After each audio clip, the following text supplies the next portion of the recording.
पहले चरण की वोटिंग ने पश्चिम बंगाल की राजनीति में ऐसा संदेश दिया है जिसे नजरअंदाज करना अब किसी भी पार्टी के लिए आसान नहीं है। रिकॉर्ड तोड़ मतदान ने साफ कर दिया है कि जनता इस बार चुप नहीं बैठी बल्कि पूरे जोश के साथ मैदान में उतरी है। अब सवाल यही उठ रहा है कि पहले फेज की इस जबरदस्त टक्कर के बाद क्या दूसरे चरण में बीजेपी बढ़त बना पाएगी या मुकाबला फिर बराबरी पर ही टिकेगा।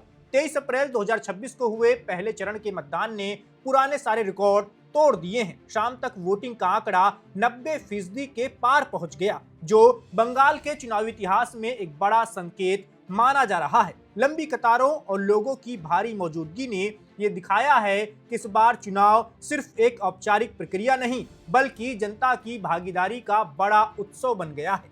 हर वर्ग के लोग घरों से निकलकर मतदान केंद्र तक पहुंचे और अपने वोट का इस्तेमाल किया। अगर 2021 के चुनाव से तुलना करें तो उस वक्त कुल मतदान करीब 82% के आसपास था। तब भी भारी वोटिंग को बदलाव की आहट माना गया था, लेकिन नतीजे में ममता बनर्जी ने मजबूत वापसी की थी। इस बार आंकड़ा उससे काफी आगे निकलता हुआ दिख रहा है, जिससे ये साफ है कि जनता के मन में कुछ बड़ा चल रहा है। ये बदलाव के पक्ष में है या सरकार के समर्थन में, इसका जवाब फिलहाल किसी के पास नहीं है। पहले चरण की 152 सीटों का समीकरण भी दिलचस्प रहा है। पिछली बार इन सीटों पर तृणमूल कांग्रेस ने बढ़त बनाई थी, जबकि बीजेपी ने भी मजबूत चुनौती दी थी। यही वजह है कि इस बार का मुकाबला सीधा और कड़ा माना जा रहा है।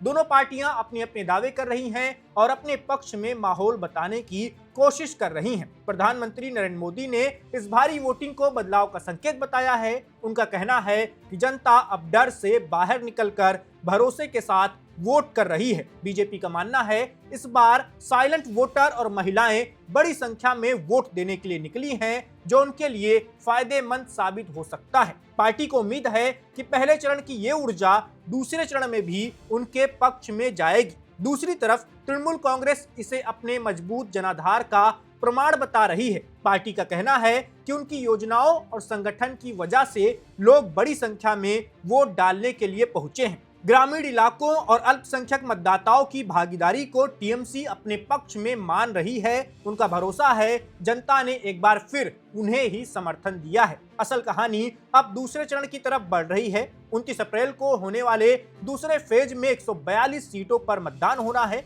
पहले चरण का असर यहां साफ दिखाई दे सकता है। अगर किसी एक पार्टी के पक्ष में हवा बनी है तो उसका असर दूसरे चरण में भी देखने को मिल सकता है। यही कारण है राजनीतिक गलियारों में ये चर्चा तेज हो गई है, क्या बीजेपी दूसरे चरण में बढ़त बना पाएगी। जंगल महल, मेदिनीपुर और बांकुरा जैसे इलाकों में हुई भारी वोटिंग ने यह साफ कर दिया है कि चुनाव इस बार सिर्फ मुद्दों तक सीमित नहीं है। ये पहचान, विकास और भविष्य की दिशा तय करने का चुनाव बन गया है।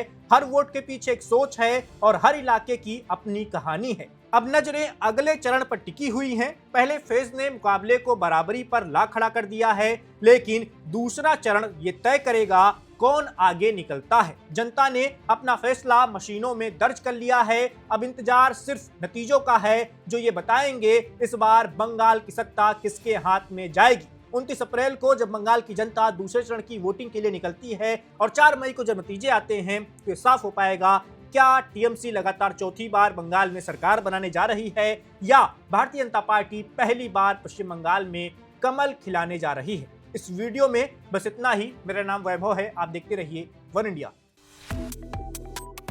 Subscribe to One India and never miss an update. Download the One India app now.